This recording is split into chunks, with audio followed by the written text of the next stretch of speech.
Hello friends, कैसे हो आप सब। तो आज हम B S O G 174 sorry 176 का जून 2024 का एक तरीके से आपके एग्जाम्स के लिए दिसंबर के लिए कुछ इंपॉर्टेंट क्वेश्चंस है जो मुझे लगते हैं कि क्वेश्चन शायद ये आ जाए एग्जाम्स में जो भी आपके होने वाले दिसंबर में।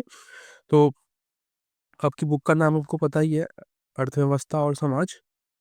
पर मुझे लगता है कि आप पहले अपना क्वेश्चन पेपर देख लो तो सही रहेगा आपके लिए। ठीक है, same to same B S O G 174 176। और ये आपका जून का है। मतलब ये आपको मैं दिखाने के लिए दिखा रहा हूँ कि भाई क्वेश्चंस जो है कैसे आते हैं और कैसे आपको पेपर देखना है। ठीक है, फॉलो अप करना है कि भाई 3 घंटे होते हैं आपके पास। ठीक है, और 100 मार्क्स का आपका पेपर होगा। उसके अलावा 400 शब्द में आपको आंसर लिखने हैं। देखो वर्ड लिमिट दी हुई है यहाँ पे, तो आपको ध्यान में रखनी है। ठीक है, 400 शब्द लिखने हैं, यानी कि 4 पेज आपको भरने ही भरने हैं एक क्वेश्चन के लिए। ठीक है, और प्रत्येक क्वेश्चन यहाँ पे 20 नंबर का होगा, आपको कंफ्यूजन होगी ही नहीं। यहाँ पे कोई खंड वंड नहीं दिया हुआ है, यहाँ पे डायरेक्टली आपको बस आंसर्स लिखने हैं और दे गो। ठीक है, आंसर्स लिखने डायरेक्टली। 5 क्वेश्चन आप कोई भी अटैम्प्ट कर लो जो आपको से लगता है कि भाई पहला करना है, फिर उसके बाद तीसरा करना है, फिर आपको पता चल रहा है छठा करना है, सातवां करना है, आठवां करना है। आप ऐसे कर सकते हो। ठीक है, डायरेक्टली आप किसी को भी पकड़ सकते हो। जरूरी नहीं है कि आप शुरुआत से शुरू करो कि मैं पहला क्वेश्चन करूंगा फिर सेकंड करूंगा, ऐसे नहीं है। जो आपको मुझे लगता है पहले लगता है कि भाई ये आंसर मैं अच्छा कर पाऊंगा, तो आपको पहले वो करना है अटैम्प्ट। ठीक है, जिद नहीं पकड़नी है कि भाई नहीं मुझे तो ये भी करना है सबसे पहले, मैं कर सकता हूँ वगैरह वगैरह, या कर सकती हूँ। जो आपको आसान लगता है आप पहले वो करिए। क्योंकि देखो शुरुआत जब होती है ना तो हमें परेशानी सी होती है शुरू शुरू में, तो बाद में फिर हमें जो है इजीली हम कर पाते हैं। कोई भी जो क्वेश्चन अटैम्प्ट नहीं कर रहे हैं हम, जो छोड़ने वाले हैं ना, फिर वो भी हम कर लेते हैं, क्योंकि जब हमारे पास टाइम बच रहा होता है ना तो हम कुछ भी कर पाते हैं। सबसे पहले आप का जो क्वेश्चन है, मुझे जो लगा कि यार ये क्वेश्चन आ सकते हैं, देखो इजी है, ज़्यादा कोई मुश्किल वाले सवाल नहीं है। और अगर इनमें से 2 सवाल भी आ जाते हैं आपके एग्जाम्स में कि, तो आपके इजीली नंबर कनेक्ट हो जाएंगे। ठीक है, बस मेरा आपसे यही निवेदन है कि आप पूरी वीडियो देखना लास्ट तक और समझना कि मैं आपको क्या बताने की कोशिश कर रहा हूँ, और काफ़ी इजी लैंग्वेज में आपको बता दूंगा। सबसे पहला जो क्वेश्चन है वो है उपहार विनिमय की धारणा का उदाहरण सहित आलोचनात्मक परीक्षण कीजिए। ठीक है, तो उपहार विनिमय पता होना चाहिए आपको क्या होता है। ठीक है, तो यानी कि उपहार मतलब, यार जब हम गिफ्ट किसी को दे रहे होते हैं तो उसको उपहार कहते हैं ना, कि भाई हम आपके लिए उपहार लेके आए हैं। कभी भी जैसे बर्थडे के लिए देते हो आप, या किसी मतलब दिवाली पे देते हो, गिफ्ट देते हो ना, दिवाली पे, होली पे, तो उसी को हम उपहार कहते हैं। तो इसी को आदान प्रदान जो होता है उसी को हम विनिमय कहते हैं। ठीक है, यानी कि किसी को हम गिफ्ट देते हैं, लेते हैं। अब देखो ये हर जगह होता है, ठीक है, इंडिया में भी बाहर भी। तो ये एक आप कह सकते हो कि एक रिश्वत के रूप में भी दी जाती है ना, घूस जिसको बोलते हैं, ब्राइब। तो ब्राइब के रूप में भी दी जाती है जो उपहार होता है, कि भाई मैं हम आपको गिफ्ट दे रहे हैं। इसका मतलब क्या है कि वो जो चीज़ है ना, वो जो व्यक्ति है वो सामने वाले को खरीद रहा है। ठीक है, ताकि वो उसके बाद में कभी काम आए। तो ये अपनी बेसिकली ये नेगेटिव भी होता है, पॉजिटिव भी होता है, दोनों प्रकार का होता है। तो आपको याद रखना है, मैंने यहाँ पे एक इंट्रो लिखा है छोटा सा, बहुत ही विद्दू सा। और फिर इसकी विशेषता बताइए कि भाई ये इसका मतलब क्या होता है, विशेषता क्या होती है। ठीक है, मतलब ऊपर बता दिया मैंने, विशेषता मैं आपको यहाँ पे बताऊंगा। सबसे पहले स्वेच्छता, स्वेच्छता, ये क्या होता है, ये एक आदान प्रदान स्वैच्छिक जो है माना जाता है। यानी कि अपनी मर्जी से कोई भी व्यक्ति दे रहा है, उसको हम बोलते हैं कि भाई ये अपनी मर्जी से दे रहा है, तो इसकी खुद की मर्जी है, इसमें हम कोई दबाव नहीं डाल रहे हैं। यानी गिफ्ट देना मतलब भाई मेरी मर्जी में दे रहा हूँ गिफ्ट। ठीक है, लेकिन क्या है ना, ये कभी कभी ना स्वैच्छिक भी नहीं होता।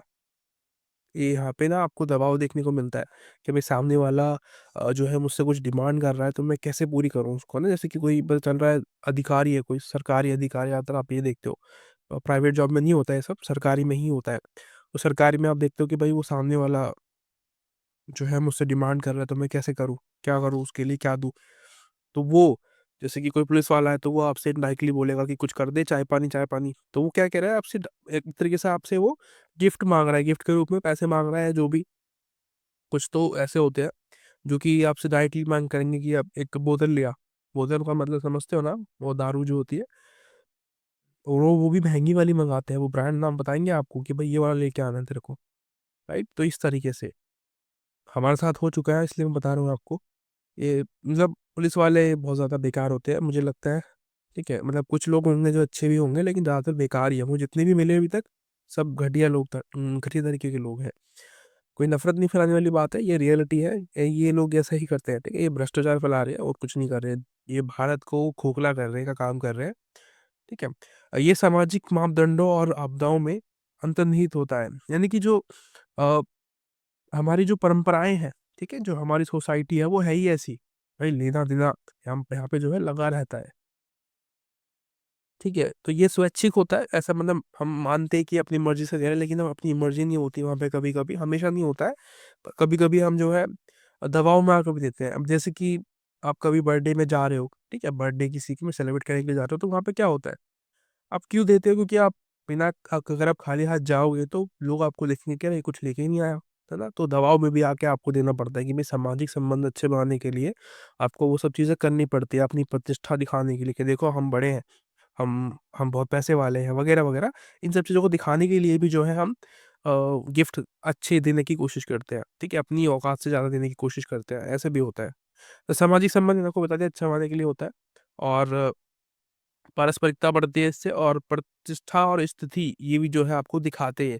अगर आप किसी को गिफ्ट देते हो या किसी से गिफ्ट लेते हो तो वो आपको बेसिकली वहाँ पे आप प्रतिष्ठा दिखाने की कोशिश कर रहे हो कि देखो भाई मैं भी गिफ्ट दे सकता हूँ, मेरे पास बहुत पैसा है। इस तरीके से आजकल जो एक तरीका है ना वो यही बन गया है।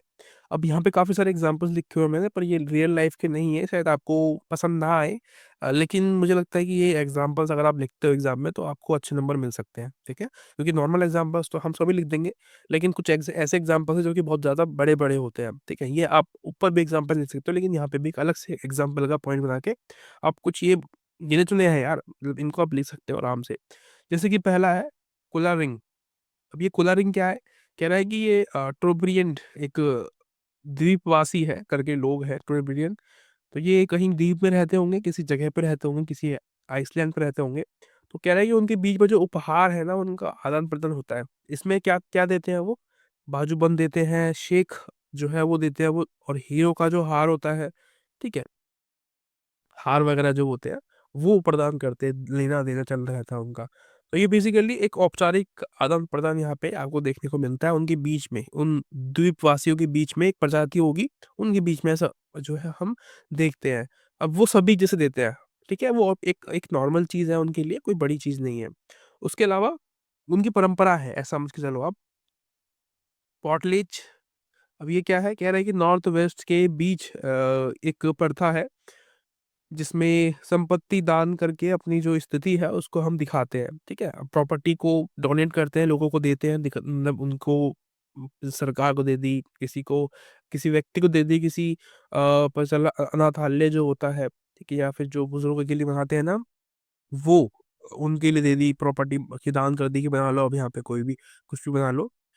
तो इस तरीके से जो हम प्रॉपर्टी को सेल करते हैं, द दान करते हैं, सेल कर रहा हूँ। तो उसी को हम कहते हैं पॉटलेज, ठीक है? एक प्रजाति है, तो वो इस तरीके से अपना एक तरीके से अपना गिफ्ट देने का तरीका है उनका। तो यहाँ पे मैं आपको बता रहा हूँ कि आप सभी जातियों के, सभी प्रजातियों के जो गिफ्ट देने के तरीके हैं, वो अलग-अलग हैं, राइट?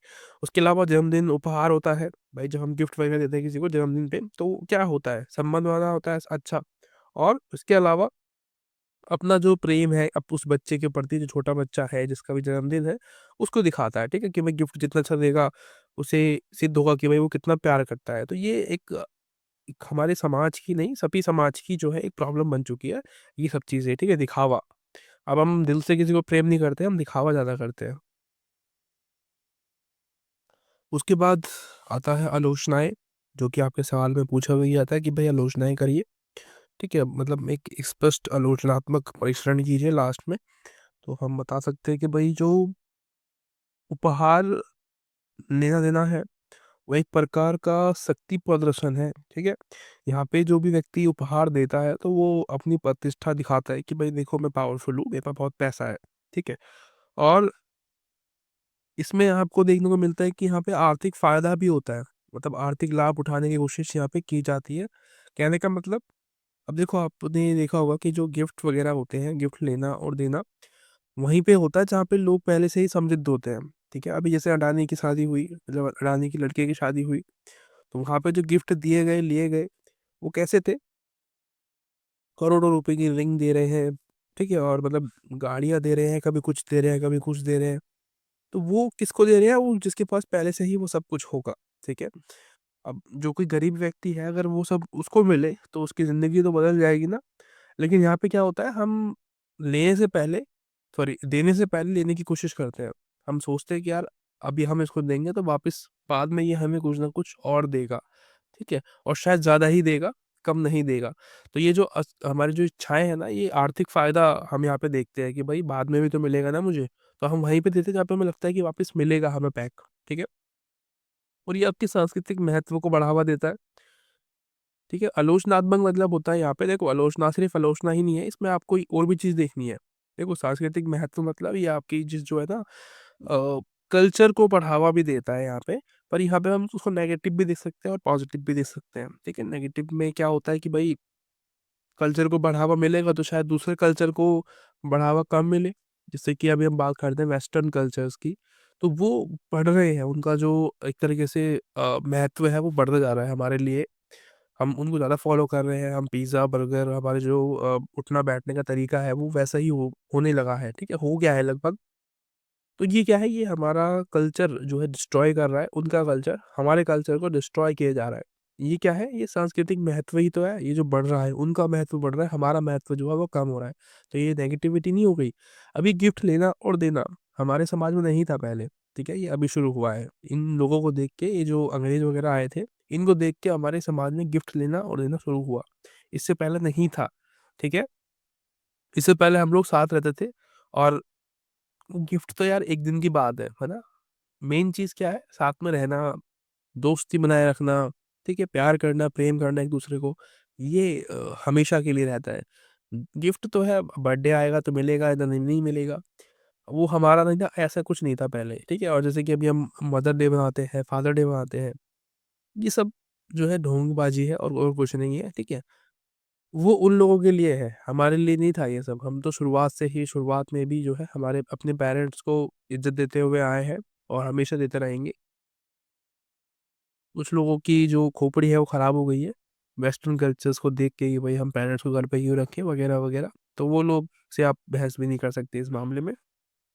ख़ैर, मैंने आपको बताया कि जो सांस्कृतिक महत्व है वो कैसे यहाँ पे बदलता है, ठीक है? यहाँ पे नेगेटिव भी होते हैं, पॉज़िटिव भी होते हैं। उसके अलावा नैतिक विचार यहाँ पे आपको देखने को मिलता है कि भ्रष्टाचार जो है, ठीक है? रिश्वतखोरी, भ्रष्टाचार ये बढ़ता जा रहा है। इसी की वज़ह से गिफ्ट लेना-देना जो है ना ये इसी चीज़ को बढ़ावा देता है। इनडायरेक्टली अगर बात करें तो ये रिश्वतखोरी एक तरीके से मतलब हम जब किसी को गिफ्ट दे रहे हैं ना तो वो रिश्वतखोरी है। वो फिर हमें भी वापस देगा वो सब चीज़ें, ये हमारे लिए कुछ करेगा, वो प्रतिबद्ध हो जाएगा हमारे लिए कुछ ना कुछ करने के लिए, ठीक है? उसके ऊपर प्रेशर रहेगा एक। उसके बाद एक लास्ट में मैंने छोटा-सा निष्कर्ष लिख दिया है, ये आप पढ़ लेना बड़े ही शांति से, आराम से पॉज़ करके अभी आप इसको पढ़ लो, फिर आगे चलते हैं, ठीक है? उसके बाद हम देखते हैं सेकंड जो क्वेश्चन जो मुझे लगता है कि शायद ये भी आ जाए। कह रहा है कि पारस्परिकता के विभिन्न रूपों पर चर्चा कीजिए। पारस्परिकता, ठीक है? सबसे पहले मैंने इंट्रो लिखा है, बताया कि क्या होता है कि भई मानव विज्ञानी मार्शल हागलिंग्स ने पारंपरिकता के 3 प्रमुख रूपों की पहचान की है, ठीक है? एक वैज्ञानिक है, मानव वैज्ञानिक है, मार्शल सालिंग्स, ठीक है? पारस्परिकता के जो 3 एक तरीके से रूप है, उनको पहचाना है। पहला जो है वो है सामान्यीकृत पारस्परिकता। इसमें क्या होता है, आप एग्ज़ाम्पल देखो बस और कुछ मत देखो, आप एग्ज़ाम्पल देखो, फिर बाद में जो चीज़ें हैं, आप इसको पढ़ लेना। परिवार के साथ भोजन साझा करना, पड़ोसी को कोई उपहार उधार देना। ये क्या है? अभी हम ये जो चीज़ें कर रहे हैं ना, जैसे कि किसी को हम अपना भोजन दे देते हैं कि भई आप मैंने आज ये बनाया है, ये लो खाओ, चेक करो कैसा बना है ना? करते नहीं है नॉर्मली हम अपने घर के आस-पास पड़ोसी जो होते हैं हमारे, जो अच्छे दोस्त होते हैं, उनसे हम साझा करते हैं चीज़ों को मतलब शेयर करते हैं कि भई आप ये ले लो। कभी उनको कोई प्रॉब्लम होती है, मतलब हमें कोई प्रॉब्लम होती है तो हम उनके पास चले जाते हैं कि भई ये हमें भी दे दो। जैसे कि प्रेस कभी खराब हो गई हमारी तो हम माँग लेंगे उनसे या कुछ भी वगैरह-वगैरह। ये जो है ना, ये हम बिना लालच के अभी जो हम करते हैं, हमें नहीं पता है कि बाद में वो हमें देंगे कि नहीं देंगे, लेकिन अभी हम फिलहाल में दे देते हैं। जो वो माँगते हैं, कुछ आते हैं माँगने के लिए कि भई ये फलानी चीज़ खत्म हो गई है हमारी, चीनी खत्म हो गई है, दे दो, तो हम दे देते हैं। ठीक है, लेकिन बाद में वो वापस भी मिल जाती है। ऐसा भी होता है कि भई हम वापस ले भी लेते हैं कि भई आज हमारी खत्म हो गई, अब आज आप दे दो। हम बैलेंस रखते हैं चीज़ों को, राइट? तो ये वही है। ठीक है? ये सामान्यीकृत पारस्परिकता कहते हैं इसको, यानी कि हम एक तरीके से साझेदारी कर रहे हैं।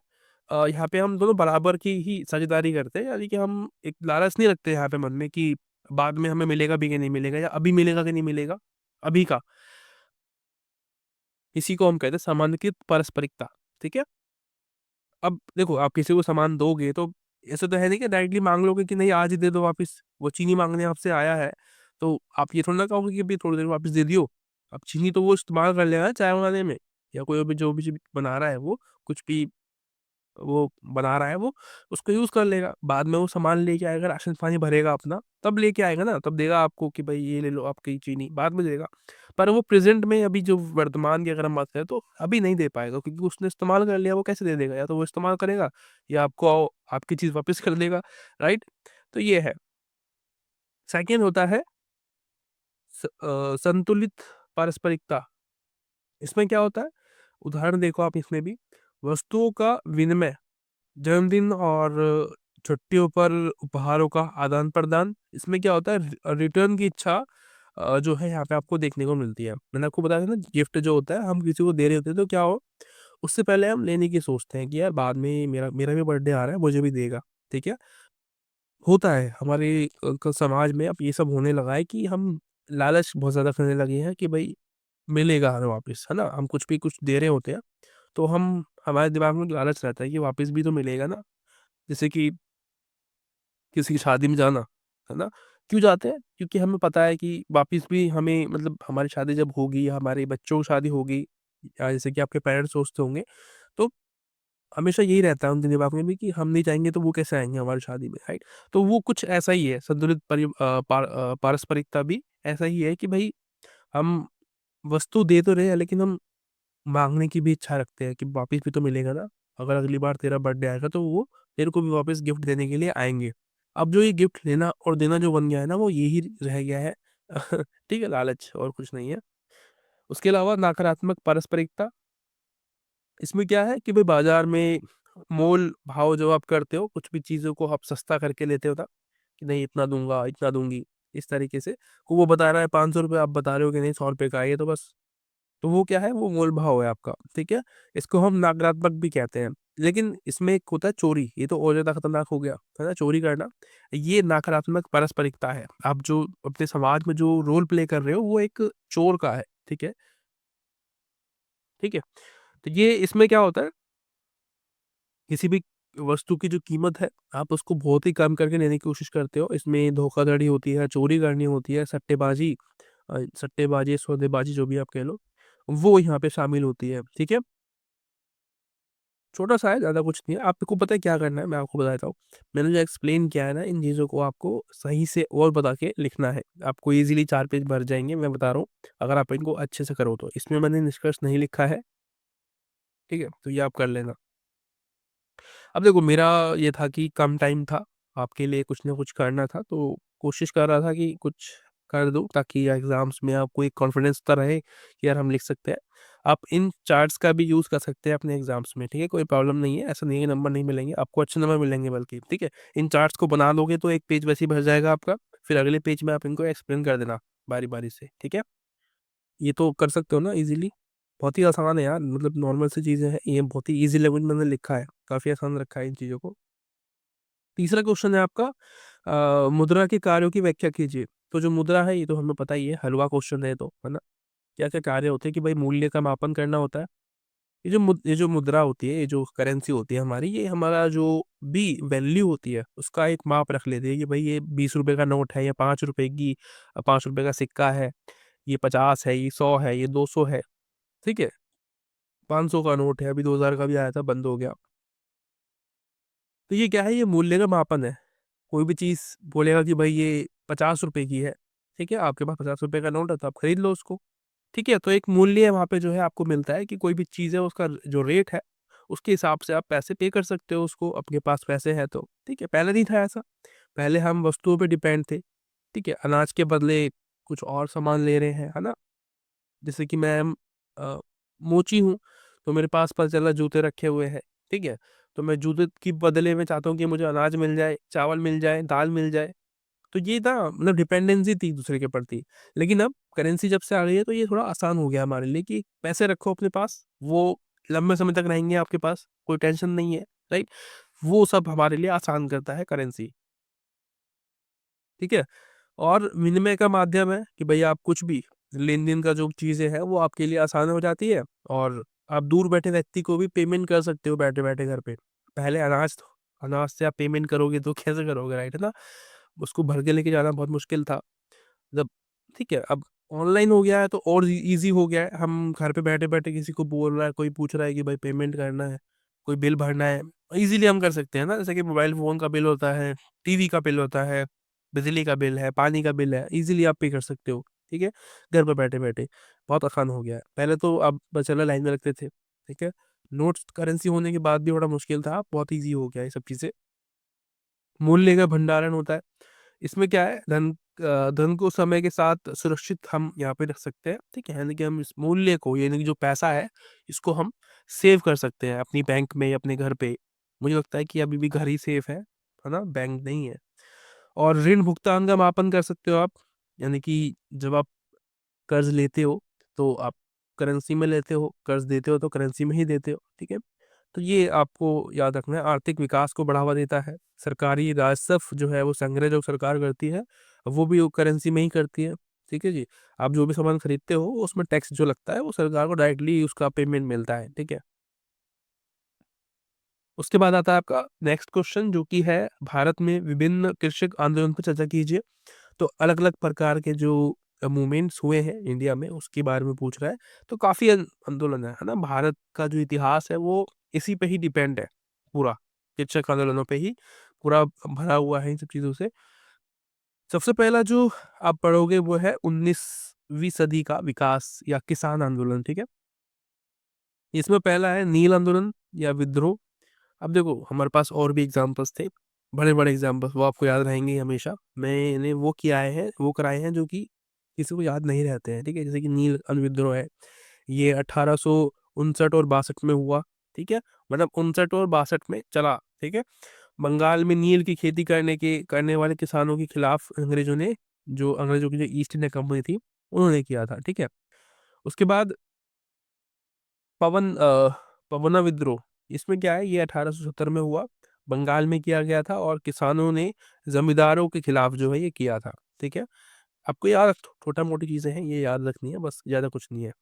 उसके बाद दक्कन विद्रोह हुआ 1875 में, और महाराष्ट्र में हुआ था ये, सूखा और बढ़ते कर्ज के कारण किसानों ने विद्रोह जो किया था उसके लिए हुआ था, ठीक है?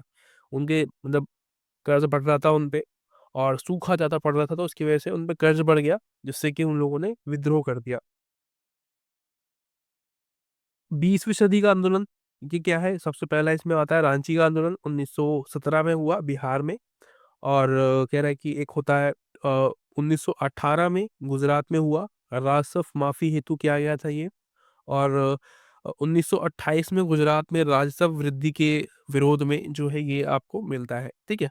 अलग-अलग टॉपिक्स थे, अलग-अलग विषय थे आंदोलनों को लेके। उसके बाद आपका आता है आज़ादी के बाद कुछ-कुछ आंदोलन जो हुए, वो है भूदान आंदोलन 1951 में हुआ, जमींदारों से भूमि लेने और उसे बाँटने के लिए। देखो यहाँ पे जमींदारों से भूमि तो ले ली गई थी और ली भी नहीं थी, उसको सरकार ने उन्हीं पे छोड़ दिया। मतलब उस पे कोई ठोस कदम नहीं उठाए गए, इसलिए जो हमारे किसान थे, उन्होंने विद्रोह कर दिया, ठीक है? मतलब एक तरीके से आंदोलन कर दिया उसके खिलाफ। उसके बाद आता है पैसा कानून।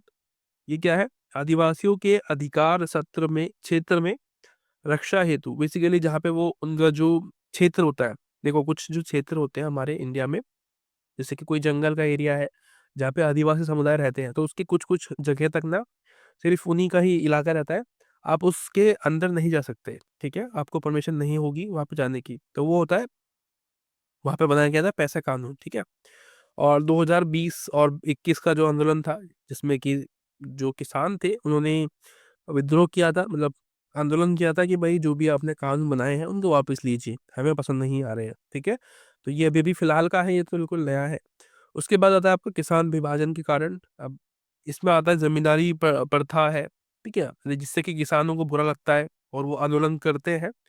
सूखा और जो बाढ़ है इसकी वजह से, क्योंकि उनकी जो जॉब है ना, एक जो प्रोफ़ेशन जो है, जो वो करते हैं, उसकी कोई गारंटी नहीं है कि वो होगा भी कि नहीं होगा, फसल उगेगी कि नहीं उगेगी, बारिश आएगी, नहीं आएगी, धूप पड़ेगी, नहीं पड़ेगी, वगैरह-वगैरह। किसानों पर कर्ज़ का बोझ जो है बढ़ता रहता है, इसकी वजह से वो आंदोलन करते हैं। स्टोरेज प्रॉब्लम रहती है उनके साथ हमेशा, गरीब लोग हैं बेचारे, कहाँ से उनके पास ज़मीन आएगी जहाँ पे वो उस चीज़ों को रख पाएँ, है ना? अपनी फसलों को रख पाएँ। मंडी जो है, मंडी में जो रेट होता है वो कम मिलता है उनको, सरकारी घोटाला, ये सब चीज़ें जो है एक किसान के अंदर बहुत ही आक्रोश पैदा करती है, गुस्सा पैदा करती है। उसके अलावा किसान की महत्व क्या है कि भाई किसानों का विघटन, सामाजिक परिवर्तन, कृषि सुधार, ठीक है? छोटे-मोटे पॉइंट है, ज़्यादा कुछ नहीं है। उसके बाद हम बात करते हैं 5वें क्वेश्चन की, क्या कह रहा है? चरवाहों की मुख्य समस्याओं की व्याख्या कीजिए। चरवाहे, आपको पता होगा ना कौन होते हैं? जैसे जिनके पास बकरी होती है, भेड़ें होती है, ठीक है? गाय होती है, भैंस होती है, ठीक है? यानी कि जो दूध देती हैं उनको चरवाहे बोलते हैं, ठीक है? तो ये क्या है, उनकी समस्या सबसे पहली क्या है कि भई चरवाहों का जो चरागाहें हैं, उनका ह्रास हो गया है। यानी कि ज़मीन जो लैंड है ना, जहाँ पे घास उगती है, जिसको एनिमल्स खाते हैं, जिससे वो दूध बनाते हैं, वो खत्म हो गई है। शहरीकरण की वजह से कृषि विस्तार हो गया है, तो वो सब वहाँ पे अलाउ नहीं करते हैं, ठीक है? और जल संकट होता है, जल की वजह से भी जो है उनको प्रॉब्लम फेस करनी होती है। अब देखो जानवर है तो पानी तो पिएगा ही ना। सरकारी अवकाश, सरकारी अवकाश की वजह से जो है क्या होता है, सरकार ने वन संरक्षण के चक्कर में जो चरवाहे हैं, इनको बंद करवा दिया है, इनको बैन करवा दिया है कि भाई वो जंगलों में जाके चरवाई नहीं कर सकते, ठीक है? और मौसम संबंधी समस्याएँ रहती है, हमेशा ठंड, कभी गर्मी, कभी कुछ ना कुछ मौसम बदलता रहता है, ठीक है? कभी बारिश पड़ गई है तो उनको दिक्कत रहती ही है। उसके बाद सामाजिक भेदभाव उनको झेलना पड़ता है, शिक्षा, स्वास्थ्य जो सुविधाएँ हैं, उनसे उनको वंचित रखा जाता है। आधुनिकीकरण जो है, इसकी वजह से भी जो है, अब जगह कम पड़ गई है तो लोग अब मतलब पारंपरिक जो चीज़ें हैं वो छोड़ते जा रहे हैं, है ना? इसी वजह से भी जो है काफ़ी दिक्कतें यहाँ पे आपको देखने को मिलती है चरवाहों में। अब ये नहीं होंगे तो दूध कैसे बनेगा, और दूध नहीं बनेगा तो हम लोग हमारे अंदर जो पावर है वो कैसे आएगी, है ना? इसलिए तो लोग बच्चे अब आज कमज़ोर बहुत ज़्यादा हैं। उसके बाद आता है आपका छठा क्वेश्चन, जो कि है उत्पादन की घरेलू तरीके पर चर्चा कीजिए। तो आप अपने घर पे कितने तरीके से चीज़ों को बना सकते हैं, प्रोडक्शन कर सकते हैं। तो पहला है कृषि कर सकते हो आप अपने घर में, ठीक है? आपके पास ज़मीन है तो आप कृषि कर सकते हो। आप बागवानी कर सकते हो, ठीक है? गार्डन वगैरह जो है छत पे अपने घर में आप लगा सकते हो, सब्जियाँ उगा सकते हो, फूल, फल उगा सकते हो। हस्तशिल्प कर सकते हो आप, यानी कि फूलों से जो सुंदर-सुंदर आकृतियाँ होती हैं वो आप बना सकते हो। पेंटिंग्स बना सकते हो, मिट्टी के बर्तन आप बना सकते हो। उसके बाद खाद उत्पादन कर सकते हो आप, अचार बनाना, मुरब्बा, पापड़, ये सब चीज़ें आप कर सकते हो। उसके बाद उसके बाद आता है कोचिंग देना। आप कोचिंग दे सकते हो बच्चों को, पढ़ाई करा सकते हो, सिलाई सिखा सकते हो, कुकिंग सिखा सकते हो।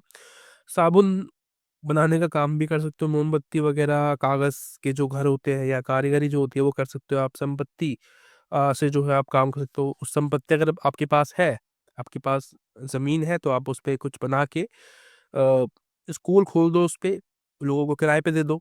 बहुत स तरीका है आपका पैसे कमाने का। बकरी, गाय पाल सकते हो, मुर्गी पाल सकते हो, ठीक है? तो ये घर का काम है, आप इज़िली इनको घर पे भी कर सकते हो, अपनी ज़मीन पे खुद की आप काम कर सकते हो। तो ये है आपका आज का कुछ मेरी तरफ से योगदान। आशा करता हूँ वीडियो आपको अच्छी लगी होगी, और अगर आपको और वीडियोज़ चाहिए ऐसी तो मुझे कमेंट करके बताना, ठीक है? एग्ज़ाम से पहले आपका एग्ज़ाम शायद 1 मिनट मैं आपको दिखा देता हूँ। आपका एग्ज़ाम है 3 तारीख को, ठीक है? ये आपका सब्जेक्ट कोड है, आपका एग्ज़ाम 3 तारीख को है, दिसंबर को। तो याद रखना ट्यूसडे है उस दिन। मिलते हैं किसी और वीडियो में, तब तक thank you so much. Bye bye.